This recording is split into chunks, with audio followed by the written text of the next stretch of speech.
ఈ ఛానల్‌కి సబ్స్క్రైబ్ చేసుకోవద్దు. చేసుకోమని కూడా నేను అడగట్లేదు. ఎందుకంటే దీని ద్వారా వచ్చే డబ్బులు మేము తీసుకోవట్లేదు. మాకు కావాల్సింది ఒకటే, భారత్ మాతా కీ జై. ఒక్క కామెంటు, కనీసం 1000 కామెంట్లు లేరా? భారతదేశంని నేను ప్రేమిస్తున్నాను అని గర్వంగా చెప్పుకునే వాళ్ళు 1000 మంది కూడా లేరా యూట్యూబ్‌లో? ఒక్క కామెంట్ ఇవ్వండి, మాకు కొండంత బలం ఇస్తుంది ఆ కామెంట్. మోడీ కానీ, జయశంకర్ కానీ వీళ్ళందరూ కూడా, రాజ్నాథ్ సింగ్ అని వీళ్ళందరూ వార్ రూముల్లో కూర్చుని ఏం చేస్తున్నారు అనుకుంటూ ఉంటాం మనం. బంగ్లాదేశ్ విషయంలో ఏం చేయాలి అన్నప్పుడు ఒక పకడ్బందీ ప్లానింగ్ అనేది ఉంటుంది. వీళ్ళు ఏం చేశారో చెప్తే సోషల్ మీడియాలో కానీ మెయిన్ స్ట్రీమ్ మీడియాలో అర్థం కాదు చాలామందికి. షేక్ హసీనా ఢిల్లీలో ఉన్నారబ్బా, అవామీ లీగ్ ఆమె యొక్క పార్టీ, బంగ్లాదేశ్లో అతిపెద్ద పొలిటికల్ పార్టీ అది. అక్కడ పాలన అంటే ఎప్పుడు వీళ్ళదే ఉంటుంది. ఈవిడ ఆ దేశం నుంచి ఏదో ఒక రకంగా వీళ్ళు తరిమి వేశారు. ఢిల్లీలో ఉన్నారు ఆమె ఇప్పుడు మోడీని ఈవిడ కలిస్తే నేను బంగ్లాదేశ్ వెళ్ళలేను, వెళ్తే అక్కడ ఏమైనా జరగవచ్చు. దేశమంతా సిఐఏ ఐఎస్ఐ తీవ్రవాదులు తయారయ్యారు, వీళ్ళే తిరుగుతున్నారు. మహమ్మద్ యూనిస్ వచ్చిన తర్వాత ఇతను చేసినటువంటి పని ఏంటంటే జైలులో ఉండే కరడుగట్ల తీవ్రవాదులందరినీ రిలీజ్ చేశాడు. అంటే యాంటీ ఇండియా క్యాంపెయిన్ మొదలు పెట్టాడు ఇతను.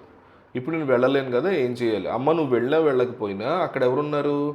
ఖలీద్ ఆజియా ఉన్నారు కదా, నువ్వు వాళ్ళకి సపోర్ట్గా నిలబడు. మనకి మహమ్మద్ యూనిస్ ఉండకూడదు, తీవ్రవాదం ఆ దేశంలో ఉండకూడదు. ఇదే కదా మీ నాన్నగారి కల. బంగ్లాదేశ్ ఒక మంచి దేశంగా ఎదగాలి, నువ్వు కూడా అదే కోరుకున్నావు కదా. కాబట్టి నువ్వు అధికారంలో ఉన్నా లేకపోయినా రిమోట్ కంట్రోల్ నీ చేతిలో పెట్టుకో. ఇది ఎలా చేస్తాం?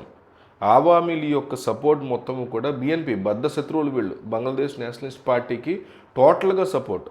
ఎవ్వరికీ తెలియదు అంత పెద్ద డ్రామా ఇక్కడ ఢిల్లీలో, అంత పెద్ద స్ట్రాటజీ ఇక్కడ మనం వర్కౌట్ చేసాం కాబట్టి సాలిడ్గా గెలిచేశారు.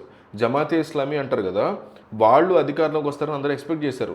వాళ్ళు వస్తే షరియా చట్టాలు, తీవ్రవాదులకు సంబంధించిన ఫ్రీ హ్యాండ్, మహమ్మద్ యూనిస్ని తీసుకెళ్లి ప్రెసిడెంట్ని చేసేస్తారు. ఇక తెలుసుకోండి మీ ఇష్టం అన్నట్టుగా.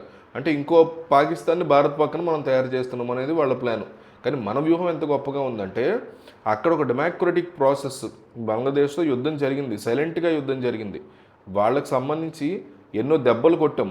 అయితే ఎన్నికల కోసం వెయిట్ చేస్తున్నాం. శివరాత్రి రోజు వాళ్ళు కొట్టబోతున్నటువంటి బిగ్గెస్ట్ దెబ్బ ఏంటంటే వాళ్ళ ఎన్నికల మీద కొట్టబోతున్నటువంటి దెబ్బ. ఎన్నికలు వస్తున్నాయి, ప్రజాస్వామ్య వ్యవస్థ గెలవాలి, గెలిచినప్పుడు భారత్ గెలిచినట్టే అక్కడ. అంటే జరిగిందా లేదా? జరిగింది. శివరాత్రి టైంలోనే ఆ తీవ్రవాదులు ఓడిపోయారు, పాకిస్తాన్ ఓడిపోయింది, మనం గెలిచాం. తారిక్ రెహమాన్ రావడమే సిలిగురి కోఆర్డినేటర్ మాట్లాడు, సైలెంట్గా ఉంటాడు. 7 సిస్టర్స్ సేస్ మాట్లాడగలడా? మాట్లాడలేడు. బే ఆఫ్ బెంగాల్ మాది, we are the custodians of Bay of Bengal అని చెప్పగలడా? తెలుసు అతనికి ఎవరి లిమిట్స్ ఏంటనేది తెలుసు. అతను ఫారెన్ పాలసీ చూస్తే ప్రపంచంలో ఇదే ట్రెండ్. ఇప్పుడు మీరు గమనిస్తున్నారు లేదో, ఇండియా మోడల్ని పెట్టుకుని ఇప్పుడు ప్రపంచం ఆపరేట్ అవుతుంది. మనం దీన్ని ఒకసారి గమనించుకోవాలి.